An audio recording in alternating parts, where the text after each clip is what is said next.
हमारा theorem, if a and b are non-zero integers and ab is equal to d, यानी ab का gcd d है, तब उनका LCM जो होगा वो ab को मल्टीप्लाई करके d पे डिवाइड करने से होगा। फॉर एग्ज़ाम्पल मैं कहता हूँ 6 और 4, मैं दो नंबर्स लेता हूँ, 6 और 4 का GCD में 2 ले लेता हूँ।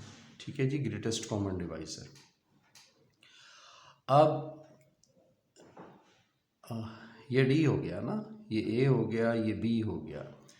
अगर इसका LCM हमें लेना है, अगर इसका LCM लेना है, आपको पता है LCM इस तरह से लिखते हैं, तो हमें 6 और 4 को मल्टीप्लाई करना है और 2 से डिवाइड करना है। 24/2 इज इक्वल टू 12 इनका LCM होगा। हमने ये प्रूव करना है कि इस तरह से हम LCM ले सकते हैं। अब हमें दो चीज़ें गिवन हैं, कौन कौन सी? एक नॉन ज़ीरो इंटीजर्स और एक AB का GCD D। हमने फ़र्ज़ किया कि इसका LCM M है, तो ये साइड जो है वो M हो गई। ठीक है, अब हमें गिवन है इफ़ A और B का GCD D है, तो इसका मतलब है कि D डिवाइड्स A और D डिवाइड्स B। देखें, अगर 6 और 4 का ग्रेटेस्ट कॉमन डिवाइज़र 2 है, तो इसका मतलब क्या है कि 2 जो है वो 6 को भी डिवाइड करता है और 2 जो है वो 4 को भी। डिवाइज़र है ना, और कॉमन डिवाइज़र है और फिर ग्रेटेस्ट है। ठीक है, 2 6 को भी डिवाइड करता है, 2 4, तो फिर मैं 6 को यूँ लिख सकता हूँ 2 मल्टीप्लाई 3, और 4 को यूँ लिख सकता हूँ 2 मल्टीप्लाई 2। कोई एक ऐसा नंबर ज़रूर होगा जिसको मल्टीप्लाई करने से डिवाइज़र जो है, तो ये दोनों इसके फैक्टर हो गए ना, इसके दो फैक्टर होंगे। जब 2 इसको डिवाइड कर रहा है तो इट्स मीन 2 जब 6 को डिवाइड कर रहा है तो कोई ऐसा नंबर होगा ना जिसको मल्टीप्लाई करने से दोबारा यही नंबर आ जाएगा, यानी इसके दो फैक्टर बन सकेंगे। तो हमने कहा कि विच इम्प्लाइज A जो है वो A1D है, A जो है A1D आ गया और B जो है वो B1D आ गया। जैसे ये मैंने लिखा है, तो ये A जो है वो ये A1 हो गया और ये D हो गया। ठीक है जी, इस तरह से लिख सकते हैं हम। हमने इनको लिख दिया, ये 1 और ये 2 इक्वेशन आ गई। अब हमारे पास, आपको ये पता होना चाहिए कि ये जो A1 होता है और ये जो B1 होता है, यहाँ पर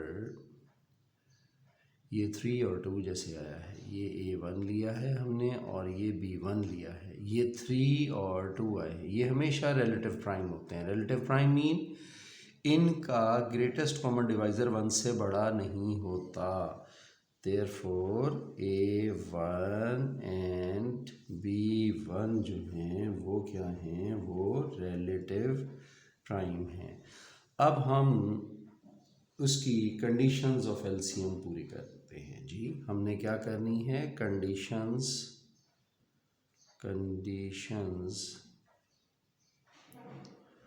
ऑफ LCM प्रूव करनी है हमने ना। कंडीशंस ऑफ LCM प्रूव करनी है हमने। पहली कंडीशन क्या होती है, आपको पता है ना कि अगर M LCM हो तो इसको ग्रेटर देन ज़ीरो होना चाहिए, M को ग्रेटर देन ज़ीरो होना चाहिए। चलें जी, देखते हैं M किसके इक्वल है, एज M किसके इक्वल है, M जो है वो AB ओवर D के इक्वल है। अब AB पॉजिटिव, इधर से AB पॉजिटिव निकला और D भी पॉजिटिव निकला। ठीक है, तो M आ गया, यहाँ पे AB जो है ये पॉजिटिव हो गया, D भी हमें पता है पॉजिटिव होता है, तो देयरफॉर ये पॉजिटिव हो गया। ठीक है, यानी यहाँ पर m पॉजिटिव हो गया। ओके, ये हमारी फर्स्ट कंडीशन प्रूव हो गई कि m जो है वो पॉजिटिव होता है। अब आपको पता है कि सेकंड कंडीशन क्या होती है, कि सेकंड कंडीशन ये होती है, आपको पता है कि a भी m को डिवाइड करे और b भी m को डिवाइड करे, डिवाइड, यही होती है ना।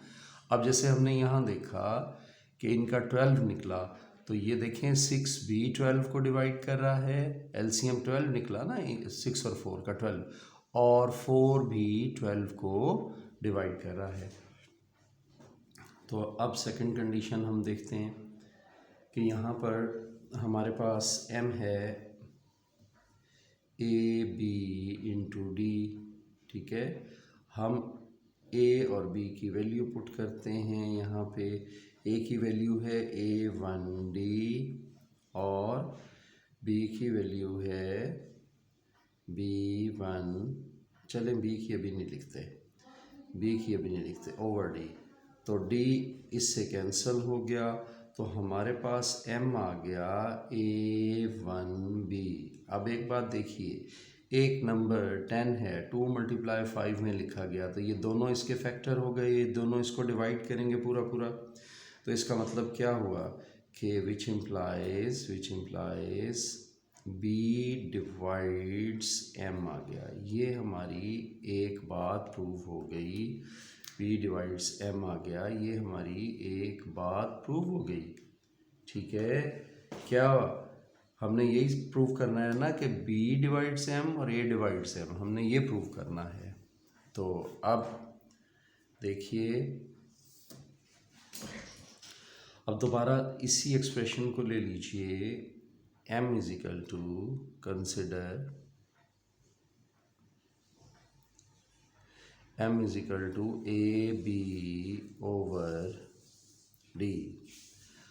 अब b की वैल्यू पुट कर दीजिए, a b1d ओवर d से d कैंसिल हो गया, which implies m is equal to a b1। अब m के दो फैक्टर बन गए, a b1, ये मल्टीपल है, ये दोनों इसके फैक्टर हैं, और डेफिनेटली वो हमें क्या देगा कि a जो है वो m को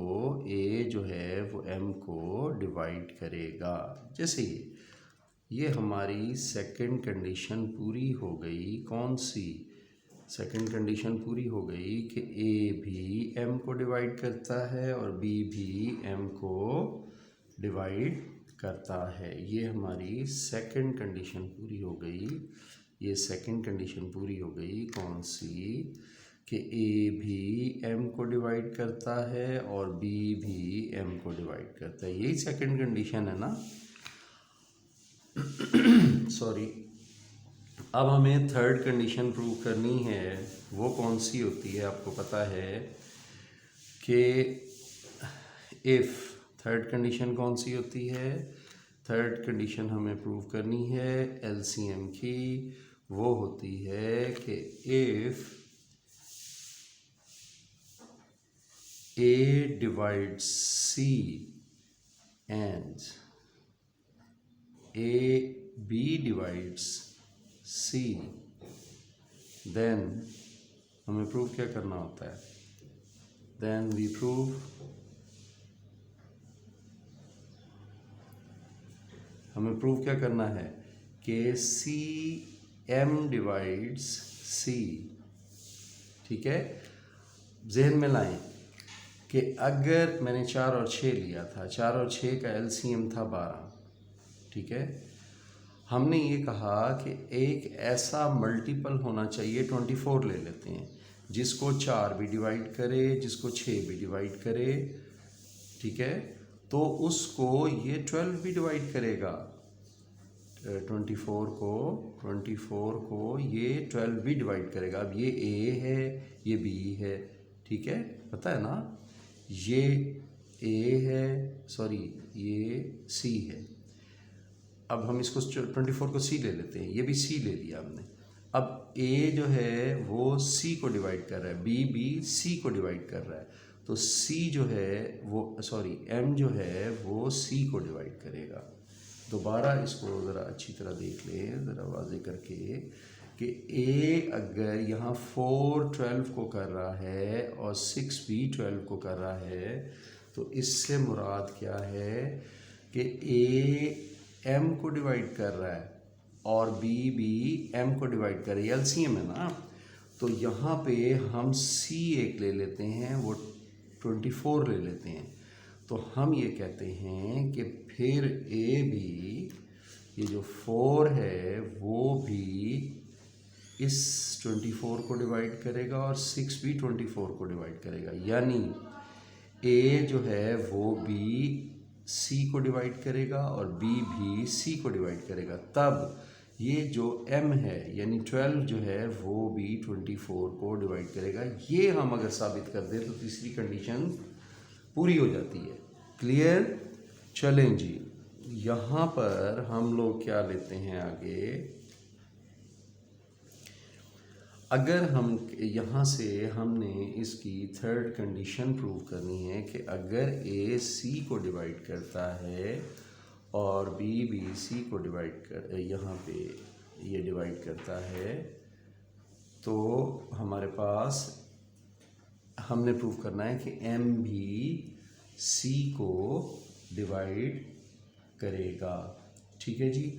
अगर ए सी को डिवाइड करता है, अगर ए सी को डिवाइड करता है और बी भी सी को डिवाइड करता है, इफ़, तो हमारे पास इस कंडीशंस को हम आगे क्या लिख सकते हैं। तो C is equal to A2 और ये C is equal to B2। ये देखिए ना, अगर 4 24 को डिवाइड करता है तो 24 जो है 4 × 6 लिखा जा सकता है, इसको A2 कहा है मैंने। ठीक है ना। अब ये दोनों इक्वल हैं, ठीक है, विच इम्प्लाइज C है इधर, तो A2 के इक्वल हो जाएगा और B जो है वो B2 के इक्वल हो जाएगा। अच्छा, मैं यहाँ पे क्या करता हूँ, A और B की ये वाली वैल्यूज़ बाय 1 and 2, ये मेरे पास A और B की वैल्यूज़ पुट करें, A1D A2 B1D B2। ये देखें A1D के बराबर है, मैंने A की जगह और B की जगह ये वाली वैल्यूज़ प्लग इन कर दी हैं, पुट कर दी हैं। तो D से D कैंसिल हो गया, तो मेरे पास आ गया A1 A2 is equal to B1 B2। लेकिन यहाँ पर एक बात देखिए, मैं इसको थोड़ा सा ऊपर लिख लेता हूँ, नीचे जगह कम है। A1 A2 is equal to B1 B2। अब एज A1 जो है, ये B1 जो है, यहाँ पर ये B1 जो है वो डिवाइड नहीं करता A1 को। क्यों? सोचें, ये डिवाइड नहीं करता। वाई? देखिए यहाँ पे मैंने लिखा ये दोनों रिलेटिव प्राइम हैं, यानी A और B का ग्रेटर A1 और B1 का ग्रेटेस्ट कॉमन डिवाइज़र 1 है। ठीक है, ये रिलेटिव प्राइम है, इसलिए विच इम्प्लाइज वो क्या देगा, अगर ये इसको नहीं करता, ये देखें ना, B1 इन दोनों के मल्टीपल को कर रहा है, B1 इसको नहीं कर रहा तो डेफिनेटली इसको तो करेगा। तो क्या हो गया, B1 जो है वो अगर इन दोनों के मल्टीपल को कर रहा है, देखें ना, ये फैक्टर ये भी फैक्टर, तो ये इन दोनों को डिवाइड करेगा मल्टीपल को। अगर B1 इसको नहीं कर रहा तो A2 को करेगा, B1 डिवाइड्स A2। तो इसका मतलब क्या हो गया, A2 जो है, therefore A2 is equal to B1T आ गया, B2T। B1 हम पहले यूज़ कर चुके हैं, B2 भी यूज़ कर चुके हैं। मेरा ख्याल है हम इसको B1 भी यूज़ कर चुके हैं, B1 डिवाइड्स B2, तो B2T ले लेते हैं। ठीक है, हम इसको B1T, ये 1 है ना, ये B1T ले लेते हैं, ये 1 है। अब इस एक्सप्रेशन को हमें A2 की जो वैल्यू है वो यहाँ पुट करते हैं इस थर्ड में, पुट A2 इन 3। यहाँ हमने A2 की वैल्यू 3 में पुट कर दी, तो C is equal to B1 A B1T आ गया। ठीक है, A B1T आ गया। अब A की वैल्यू रखें, C is equal to A1D, A1D into B into T। अब यहाँ पर एक चीज़ बड़े गौर से देखिए कि ये C के तमाम फैक्टर्स हो गए, तो ये जो हैं ये मैं वैसे लाइन लगा रहा हूँ, अपने करते हुए नहीं लगानी, ये C को डिवाइड करेगा सारा। ओके, हम क्या कहते हैं कि जी ये जो है हिस्सा ये C को डिवाइड कर रहा है, ये दोनों फैक्टर हो गए C के, तो ये हिस्सा C को डिवाइड कर रहा है, तो यानी which implies A B D B जो है B1, यहाँ पे B1 था, B1 डिवाइड्स C। और अगर आप लोग देखें कि एज M जो है वो क्या है, वो है AB ओवर D, है ना जी। M जो है AB, अब A की वैल्यू पुट करें A1D और B की B1D ओवर D, D से अगर ये कैंसिल हो गया तो M A1D B1 आ गया। अब यहाँ क्या है, यही तो है, ये भी A1 है, यहाँ क्या है, यही तो है। तो इसका मतलब है कि हम इसकी जगह पर M यहाँ पे इसकी जगह पर, देयरफॉर ये जो इसकी जगह पर है ये इसकी जगह पर, ये बिल्कुल सेम है। ठीक है, इसको 4 कह लें, देयरफॉर 4 इम्प्लाइज क्या आ गया, इसकी जगह पे हम M रख सकते हैं, M डिवाइड्स C। यही तो हमने थर्ड कंडीशन प्रूव करनी थी जब ये हो गया, देयरफॉर A B का LCM जो है वो M आ गया, ये हमारा प्रूव हो गया। क्यों प्रूव हुआ, दोबारा हल्का सा ब्रीफ रिवीजन देता हूँ आपको कि ये जो है इसका LCM हो गया इसलिए कि इसने 3 कंडीशंस पूरी कर दी। पहली कंडीशन कौन सी पूरी की कि M ग्रेटर देन 0 है। दूसरी कंडीशन हमने पूरी की कि B जो है वो M को भी डिवाइड करता है और B जो है वो B M को और A भी M को डिवाइड करता है। तीसरी कंडीशन हमें पता था कि A C को डिवाइड करता है, B C को डिवाइड करता है, तो M भी C को डिवाइड करेगा। हमने ये प्रूव कर दिया जी।